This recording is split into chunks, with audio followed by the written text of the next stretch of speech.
오늘 예수님의 기도라는 제목으로 하나님의 말씀을 전하겠습니다. 오늘날 하늘을 바라보지 않는 시대가 되었습니다. 18세기 근대를 지나면서 오직 이성으로 신앙에 대한 회의감이 근대를 지나 오늘 현대에 이르러서는 이제는 거의 하나님이라고 하는 존재 자체를 거의 인정하는 사람이 없다 할 뿐 아니라 하나님의 존재의 가능성조차도 이제는 인식하지 않는 시대가 되어버렸습니다. 하나님을 믿는 사람들은 그럼에도 저마다 신앙을 증거하고 표현하기 위하여 신앙생활을 합니다. 교회 회원이 되어 출석하는 것은 기본이겠고, 어떤 이들은 교회에서 봉사활동도 하고, 어떤 이들은 매일 규칙적으로 성경 말씀을 읽기도 하고, 어떤 이들은 삶에서 정의를 실현하는 것을 통해서 내가 하나님을 믿는 사람이다 라고 하는 것을 표현하기도 합니다. 그러나 그 중에서 우리가 하나님의 존재를 인정하고 하나님과 깊은 관계성을 가져가며 하나님과 내가 정말 상호작용이 이루어진다라고 할 수 있는 가장 명확한 증거는 바로 기도라고 할 수 있겠습니다. 기도는 단지 외적인 어떤 행위가 아니라 하나님께 대한 내적인 표현이요, 하나님과 은밀한 교제이기 때문입니다. 그래서 우리 스스로에게 나는 기도하는가? 라는 질문을 할 때 사실은 이 질문은 기도라고 하는 어떤 행위를 하느냐라는 질문이 아니라 하나님을 정말 마음으로 믿고 인정하느냐는 질문입니다. 그냥 내가 기도 시간을 가지느냐, 분량을 채우느냐의 질문이 아니라 정말 하나님을 고백하고 하나님과 친밀한가라는 질문으로 연결될 수밖에 없습니다. 이사야 29장 13절 말씀에 보면 이 백성이 입으로는 나를 가까이 하며 입술로는 나를 공경하나 그들의 마음은 내게서 멀리 떠났나니 라고 말씀합니다. 하나님을 믿는다고 말은 하고 예배에 참여할 수 있겠으나 진심으로 하늘을 바라보며 사느냐, 정말 하나님의 존재를 내 삶 속에서 고백하고 인정하며 그 하나님과 깊은 교제 가운데 사느냐라고 할 때 이사야가 활약했던 시대나 오늘날 우리 시대나 할 것 없이 하나님을 향한 진정성이 결여되어 있습니다. 만약 하늘을 향한 기도함이 우리에게 없다면 어쩌면 우리는 실질적인 무신론자라고 해도 틀리지 않습니다. 하나님이 계시다는 것과 하나님이 내게 말씀하시며 은혜를 베풀어 주신다는 사실을 우리가 날마다 경험하고 고백할 땐 우린 반드시 기도라고 하는 형식으로 응답하게 되어 있습니다. 우리가 추석 명절에 누가 선물을 보내왔어요.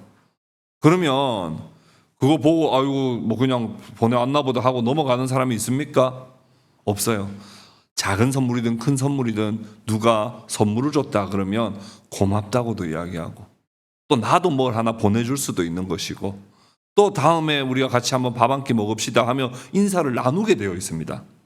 그냥 뭐 또 선물 왔네, 선물 주네, 그렇게 하는 사람은 없죠. 우리가 기도라고 하는 게 어떤 의무적 행위가 아니라 하나님이 우리에게 베풀어 주신 은혜를 아는 자는, 하나님께 받은 게 있는 자는 반드시 뭐라도 응답하게 되어 있습니다. 하나님께 받은 게 없다고 생각되면 응답할 일이 없겠으나 하나님께 받은 것이 있다고 생각하는 자는 반드시 하나님께 인사도 드리고 감사도 드리고 고백도 드리고 나도 뭔가를 드리겠다고 하며 그런 사귐이 있는 것이죠. 오늘날 우리는 거의 기도하지 않거나 만일 기도한다면 모든 기도가 자신이 중심이 된 기도입니다. 나의 소원, 나의 바람, 내가 무엇을 얻고자 하는지를 그냥 그저 요청하는 매우 실용적인 기도에 치우쳐져 있습니다. 기도하지 않거나 기도한다 해도 실용적인 기도를 할 뿐입니다. 그러나 이런 기도의 부재와 기도의 편협성은 오늘날 우리가 하나님과의 관계와 하나님의 그 은혜의 풍성함을 우리가 느끼지 못하고 있는 우리의 그 아주 빈약함을 가장 잘 드러내는 오늘날 현상이 기도하지 않는 것이라는 거예요. 지난주 우리 그 재정보고를 통해 가지고 우리 화단을 꾸미는데 조금 더 이렇게 재정을 투자하자 해가지고 바로 우리 또 담당자가 이번 주 주간에 와가지고 바로 또 꽃을 엄청 심었어. 나중에 나가서 꽃 구경을 한번 하시기 바랍니다. 그런데 거기서 우리 그 성도님이 오셔가지고 저보고 목사님, 제가 이 꽃 너무 예뻐가지고 이 꽃을 가져와서 심었습니다. 그 꽃이 뭡니까? 물었더니 하늘바라기라는 꽃이래요. 해바라기하고 제가 검색해봤더니 해바라기하고 비슷한데 다른 꽃입니다. 하늘바라기를 심었다는 거예요. 참 의미가 좋다. 그래서 특별히 오늘 이번 주 이 기도라고 하는 주제를 가지고 설교를 준비하는데 오늘날 우리가 정말 하늘을 바라보고 살아갈 수 있다면 얼마나 좋을까. 우리가 매 순간 하나님을 인식하는 것을 넘어 하나님의 존재에 대한 감사와 또 하나님 베풀으신 은혜에 대하여 날마다 우리가 사귀고 교제하며 살아갈 수 있다면 얼마나 좋을까. 그런 성도가 바로 오늘 우리 교회의 이름처럼 동행교회, 하나님과 동행하는 그런 교회가 되는 것이죠. 오늘 본문은 예수님께서 하신 기도입니다. 오늘 우리는 예수님께서 하신 기도를 함께 살펴보며 다시 한번 우리는 어떻게 기도해야 될지를 함께 돌아볼 것이고, 그리고 예수님의 기도를 함께 살펴봄으로써 예수님의 기도가 오늘 우리에게 어떻게 응답되고 있는지를 함께 살펴보려고 합니다. 무엇보다 성자 예수께서 성부 하나님을 우러러 바라보시며 기도하시는 장면이 오늘 본문의 장면입니다. 오늘 이 말씀 속으로 같이 함께 들어가 보겠습니다. 첫 번째, 예수님의 기도를 볼 때 첫 번째는 예수님은 중요한 때마다 기도하셨다 하는 거예요. 하나님의 아들이신 성자께서 인간으로 이 땅 가운데 오신 후에도 늘 잊지 않으셨던 것은 바로 기도입니다. 자주 한적한 곳으로 가셔서 기도하셨다는 말씀이 복음서에 몇 차례 등장합니다. 또한 이른 새벽마다 기도하셨다라는 말씀도 등장하는데요. 마가복음 1장 35절입니다. 우리 같이 한번 읽어볼까요? 마가복음 1장 35절입니다. 같이 읽겠습니다. 시작. 새벽 아직도 밝기 전에 예수께서 일어나 나가 한적한 곳으로 가사 거기서 기도하시더니, 예수님은 새벽에 정말 누구에게도 방해받지 않는 그 시간에, 그리고 누구의 시선도 신경 쓰지 않는 그곳에서 하나님과 친밀한 교제를 가지셨다 하는 것을 알 수 있습니다. 또 예수님은 밤을 새워 기도하시기도 하셨습니다. 누가복음 6장 12절인데요. 우리 같이 한번 읽어보겠습니다. 같이 읽겠습니다. 시작. 이때에 예수께서 기도하시러 산으로 가사 밤이 새도록 하나님께 기도하시고, 이처럼 예수님은 지상에 계시는 동안 기도를 중심으로 살아가셨고, 중요한 결정적인 일을 앞두고 또 그 중요한 때마다 언제나 하나님 앞에 진심으로 기도하셨던 것을 우리는 확인할 수 있습니다. 언제나 예수님은 기도하셨습니다만, 특별히 중요한 일을 앞두고 기도하셨습니다. 오늘 본문 1절 말씀을 우리 같이 한번 읽어보겠습니다. 오늘 본문 1절 말씀입니다. 우리 아버지여 때가 이르렀사오니까지만 읽어보겠습니다. 같이 읽겠습니다. 시작. 예수께서 이 말씀을 하시고 눈을 들어 하늘을 우러러 이르시되 아버지여 때가 이르렀사오니. 예수께서 아버지께 아뢰신 첫 마디는 때가 이르렀다는 말씀이었습니다.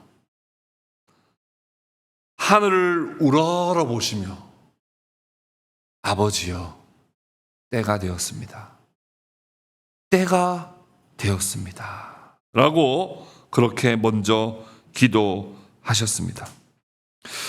예수님께서는 인간의 몸으로 탄생하신 때부터 지금까지 이 때를 잊지 않고 계셨음을 오늘 말씀을 통해 알 수 있고, 이 때를 기다려 오셨음을 우리는 알 수 있습니다.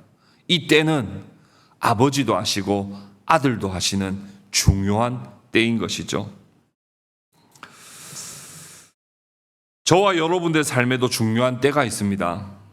어떤 누군가는 부모를 떠나 남자와 여자가 결혼 언약을 통해 부부가 되는 때, 그때 참 중요한 때라고 여기기도 하고, 어떤 누군가에게는 오랫동안 기다렸던 아이를 출산하여 세상 밖으로 나오던 그때는 정말 중요한 때라고 여깁니다. 또 어떤 이에게는 아주 중요한 시험을 앞둔 그 아침이 밝았을 그때, 또 어떤 분들은 지금이 바로 그때다 이렇게 말하는지도 모르겠습니다. 틀린 말이 아니죠. 우리나라 국민들이 지금 이때를 기다려온 거 아시죠? 2025년 달력을 보며 이야, 이때가 빨리 왔으면 좋겠다, 이 긴 연휴를 나도 보내고 싶다 하며 지금 이 때를 우리가 얼마나 간절히 기다렸는지 모릅니다. 기다릴 때가 좋았나요? 그래도 아직까지 많이 남았으니까 또 좋은 시간들 보내시고 또 즐거움을 함께 또 누리시기를 바랍니다. 이때를 중요하게 생각하는데, 예수님께서 기다리신 이때는 단지 한 개인이 나 너무 기다리는 그때야 하는 그때가 아닙니다. 주님이 기다려 오신 이때는 온 우주를 변화시킬 만한 우주적인 중요한 사건을 이루시는 때입니다. 이때를 지금까지 기다리시면서 기도해 오셨는데, 요한복음은 그 때를 정말 중요해요. 요한복음에 여러분들 지금까지 거의 2년 정도 요한복음을 공부해 왔습니다만, 때라는 말이 얼마나 많이 등장하는지 모릅니다. 아마 여러분 다 기억하고 계실 텐데, 그래도 제가 조금 한 번 더 리마인드를 시켜드리겠습니다. 요한복음 2장에 보면 가나 혼인잔치에서 포도주가 떨어지자 모친 마리아가 무언가를 해주기를 바랬을 때, 그때 예수님이 뭐라고 말씀하셨냐면, 여자여 나와 무슨 상관이 있나이까? 내 때가 아직 이르지 아니하였나이다, 이렇게 말했던 거 기억나시죠? 요한복음 4장에 보면 사마리아 여인을 만났습니다. 사마리아 여인이 그리심산에서 예배하는 게 좋습니까? 예루살렘 산에서 예배하는 게 좋습니까? 라고 질문을 합니다. 그때 예수님 뭐라고 말씀하셨어요? 아버지께 참되게 예배하는 자들은 영과 진리로 예배할 때가 오나니 곧 이때라. 그때가 되면 그리심산이나 예루살렘 산이나 상관없다는 거예요. 이때가 되면 너희가 그리심산에서 예배 드려도 되고 예루살렘 산에서 예배 드려도 된다. 오직 영과 진리로 예배하면 그때는 장소와 상관없이 하나님께 예배할 수 있는 곳이 된다라는 말씀이지요. 요한복음 5장에 보면 38년 된 병자를 고치셨는데 안식일을 범하였다는 누명을 쓰고 처벌하려 할 때 예수님께서 이렇게 말씀하셨습니다. 죽은 자들이 아들의 음성을 들을 때가 오리니 듣는 자는 살리라. 아들의 음성을 이제는 듣는 자, 그 음성을 믿는 자는 이제는 살게 되는 영생의 때가 올 것이다 라고 말씀하신 것이죠. 요한복음 또 7장에 가보면 유대인들이 예수님을 잡으려 할 때 어떻게 했습니까? 요한복음 7장 30절 우리 같이 한번 읽어보겠습니다. 같이 읽겠습니다. 시작. 그들이 예수를 잡고자 하나 손을 대는 자가 없으니 이는 그의 때가 아직 이르지 아니하였음이라. 그의 때가 아직 이르지 않았기 때문에 예수님이 체포당하지 않으셨다는 거예요. 요한복음 12장에 나사로를 살리신 일 때문에 이제는 유대인들이 정말 예수님을 죽이려고 합니다. 그때 예수님이 이렇게 말씀하셨죠. 요한복음 12장 23절 어떻게 말씀하셨습니까? 인자가 영광을 얻을 때가 왔도다. 그것은 예수님은 처음부터 왜 오셨다는 것을 잘 말씀해주고 있는 거예요. 죽으러 오셨다는 거예요. 예수님은 처음 이 땅에 오실 때부터 죽으러 오셨음을 잘 알고 계셨어요. 그때를 정확하게 알고 계셨고 그때를 기다리셨고 그때를 위하여 기도해 오셨습니다. 그리고 이제는 그 때가 왔습니다. 요한복음 13장이 이제 예수님이 잡히시기 전날 밤에 6월절 만찬을 가지시던 때인데요. 한번 13장 1절 같이 읽어볼까요? 같이 읽겠습니다. 시작. 6월절 전에 예수께서 자기가 세상을 떠나 아버지께로 돌아가실 때가 이른 줄 아시고 6월절 전에 이제 잡히시기 전날 밤에 예수님께서 세상을 떠나 아버지께로 돌아가실 때가 이른 줄 아시고 이제 13장, 14장, 15장, 16장 4장에 걸쳐서 긴 강화 설교를 하셨어요.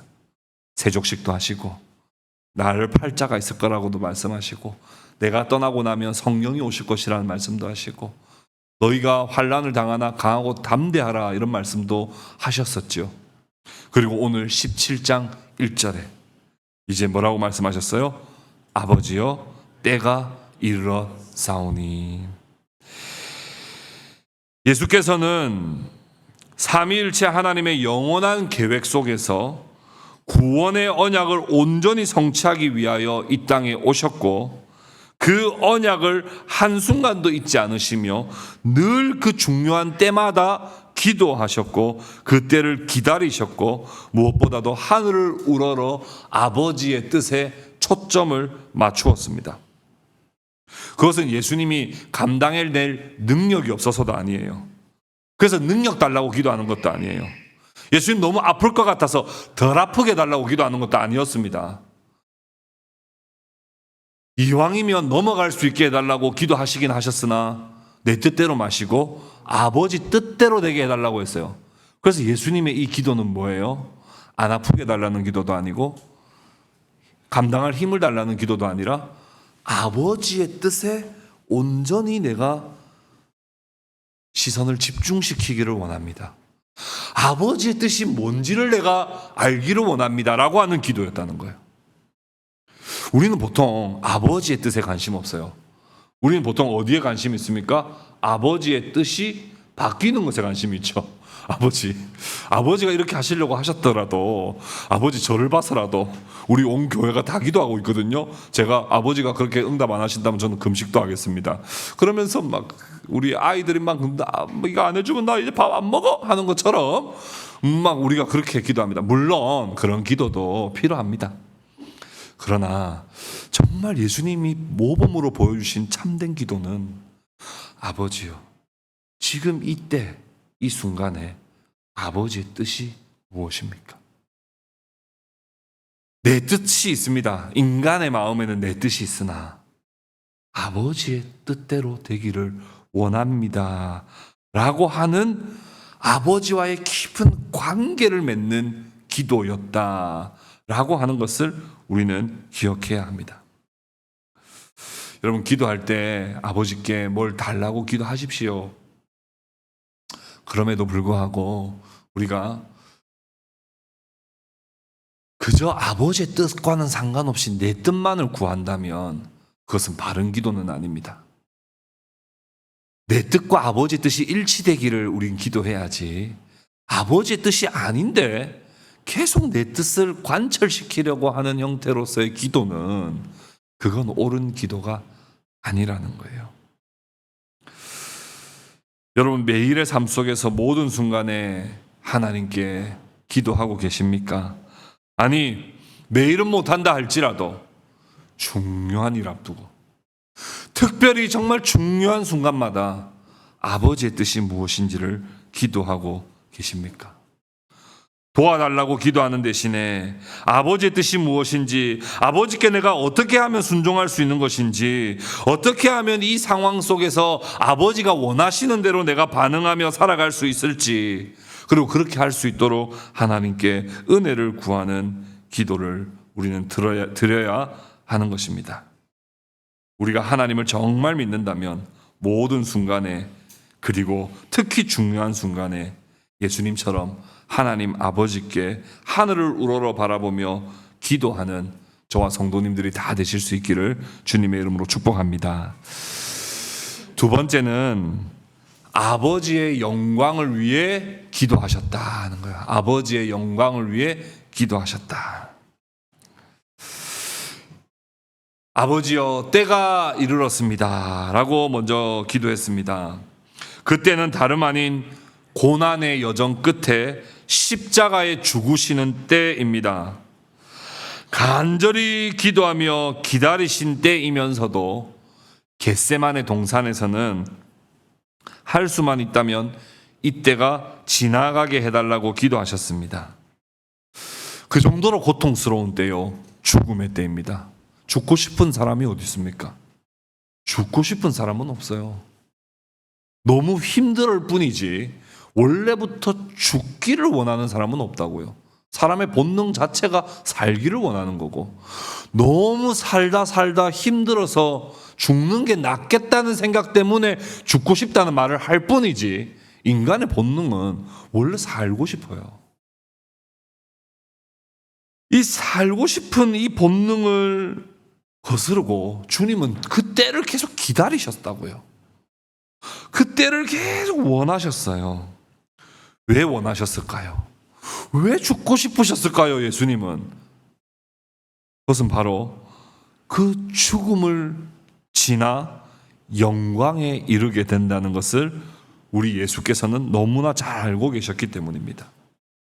이 죽음이 비참한 죽음이 아니라 이 죽음을 통하여 하나님께는 영광이요, 많은 사람들에게는 참된 평화를 줄 수 있는 죽음이라고 하는 것을 우리 주님은 너무나도 잘 아셨기 때문에 그때를 기다리셨고 그때에 특히 기도하신 것입니다. 우리 요한복음 17장 1절 한 번만 더 읽어보겠습니다. 우리 1절 전체를 읽겠습니다. 시작.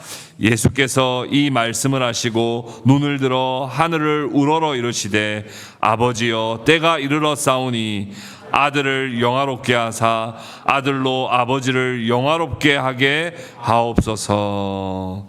여기서 때가 이르렀습니다. 아들을 영화롭게 해주십시오. 이렇게 기도만으로 끝났다면 또 자기가 잘 되려고, 자기가 뭔가 영광스러워지도록, 자기가 뭔가 엄청난 어떤 출세하고 업적을 남기기를 원하는 기도 같습니다.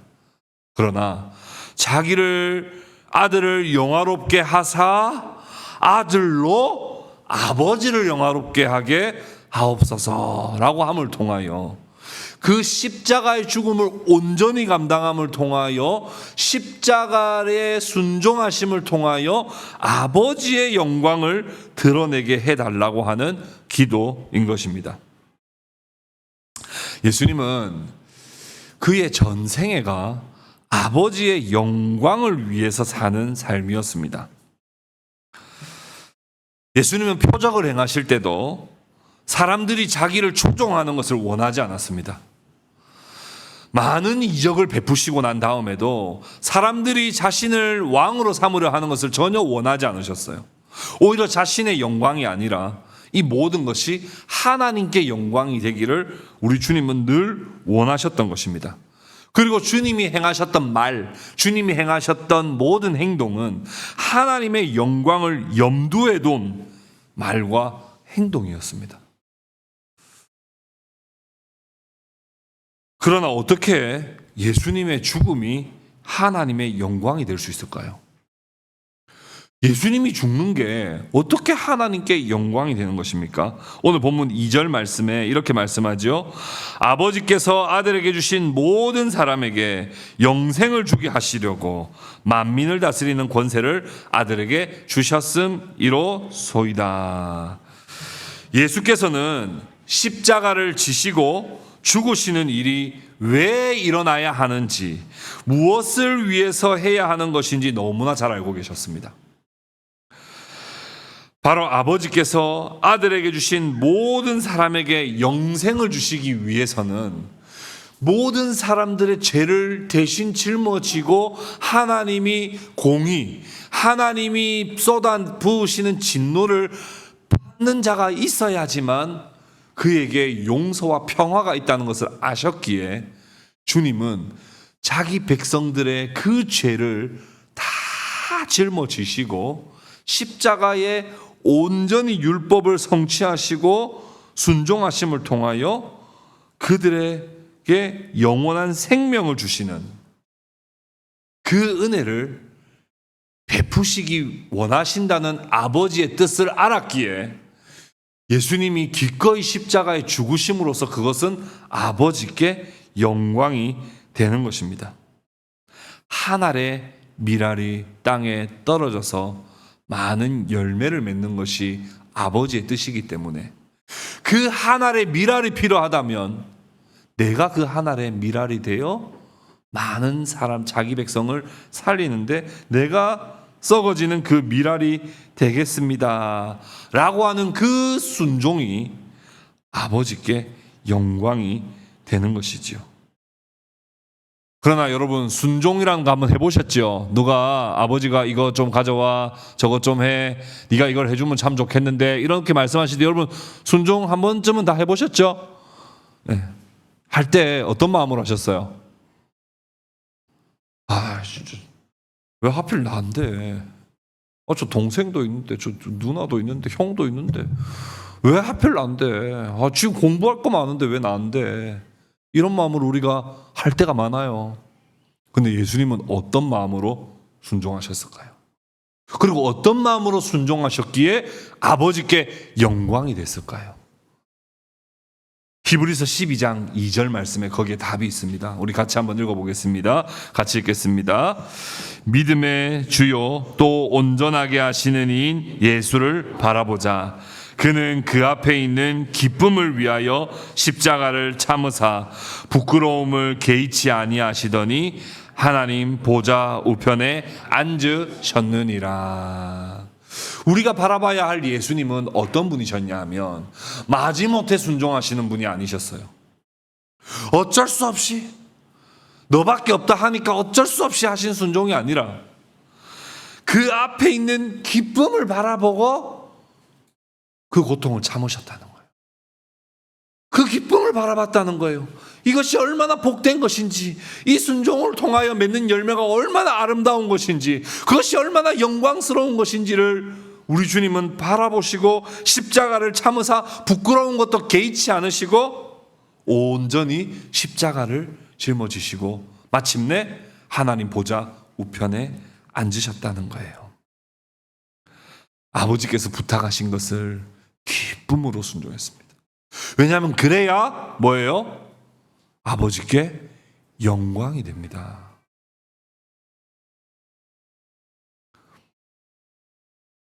앞에 있는 책상 한번 빡 차고 앞에 있는 책상 한번 빡 차고 순종하면 그거 부탁한 분에게 영광이 됩니까? 안 됩니까? 안 됩니다. 내가 이걸 순종했을 때 우리 모두에게 유익하다는 것을 알고 기쁨으로 순종할 때 얼마나 좋죠. 저는 그래도 우리 감사한 게 우리 교회 성도님들이 교회 청소를 하실 때 제가 보니까 대부분 기쁨으로 하세요. 막 책상 박 차고 이렇게 안 하시더라고요. 다 기쁨으로 하고 막 그냥 좀 어느 정도 제가 보통 이 정도만 하세요라고 보통 말하지 여기 좀 보세요. 이거 좀 더 하셔야 될 것 같은데 이런 말 할 일이 없어요.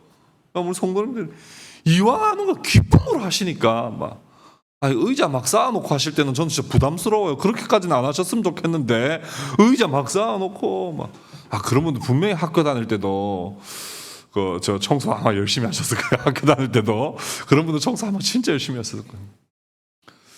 예수님의 십자가의 죽음이 정말 아버지께 영광이 되는 건 그 십자가를 기쁨으로 받으셨기 때문입니다.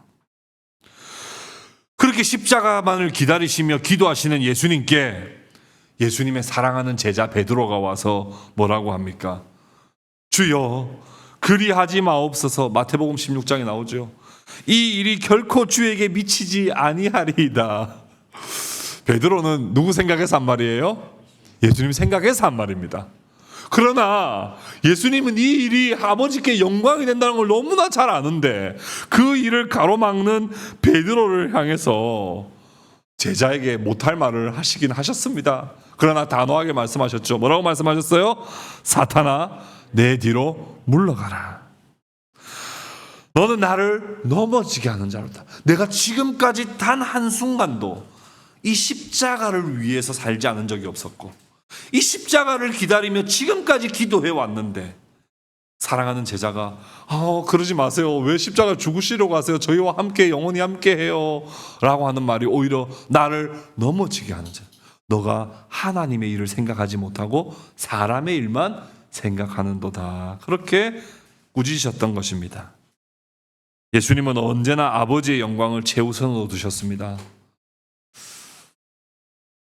십자가의 길은 인간적으로는 수치와 고통의 길이지만 예수님은 아버지께서 기뻐하시는 뜻, 아버지의 영광을 항상 먼저 구했고 그것을 기쁨으로 순종했습니다. 소요리 문답 1문에 사람의 제일된 목적이 무엇입니까? 그 질문에 답하기를 하나님을 영화롭게 하고 글로리파이 가시죠. 그 다음에 하나님을 영원토록 어떻게 해요? 즐겁게 하는 거 아닙니다. 기쁨주 아니에요. 즐거워하는 거예요. enjoy God 하는 거예요. 하나님의 말씀 순종하기를 즐거워하는 거예요. 하나님을 즐거워하는 거라니까요. 하나님을 즐거워하는 거라니까요. 그렇게 할 때 하나님께 영광이 되는 거예요.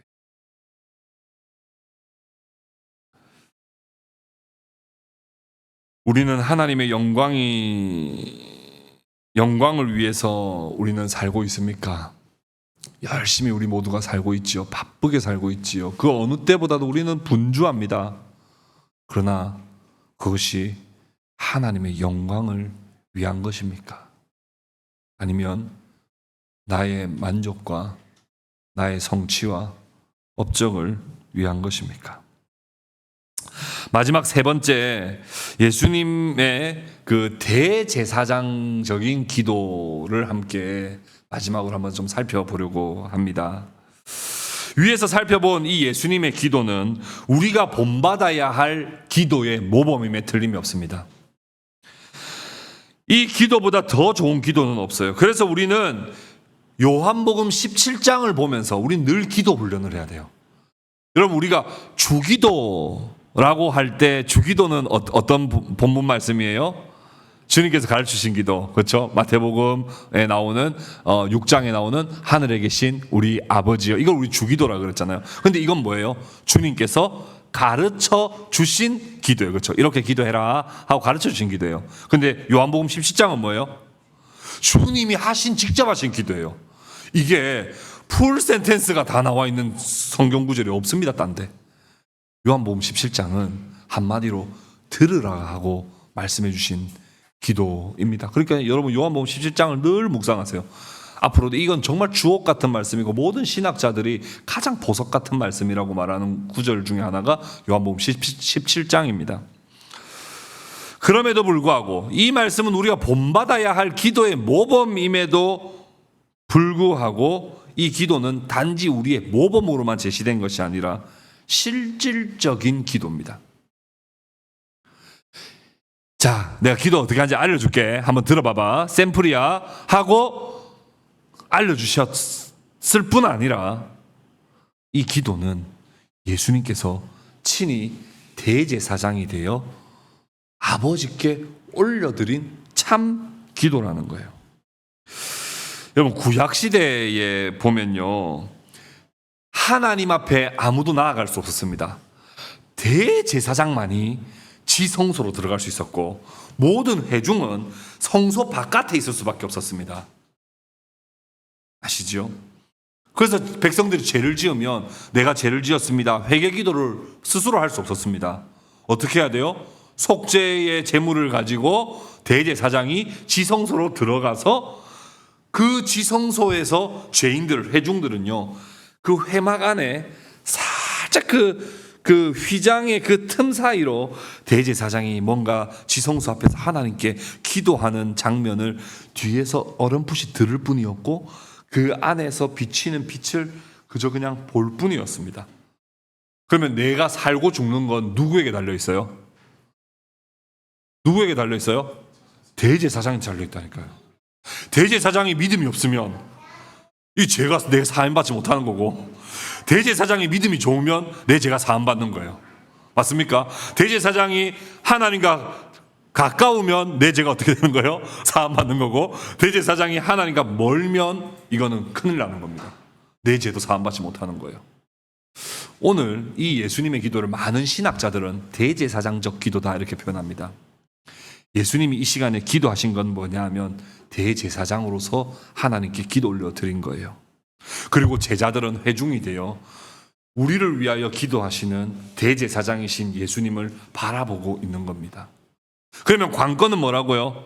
대제사장과 하나님이 관계죠.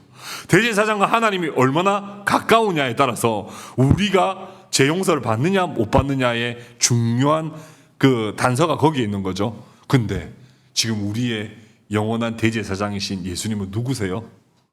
하나님의 아들이세요. 아버지의 뜻을 온전히 순종하여 십자가에 죽으실 아들이시라고요.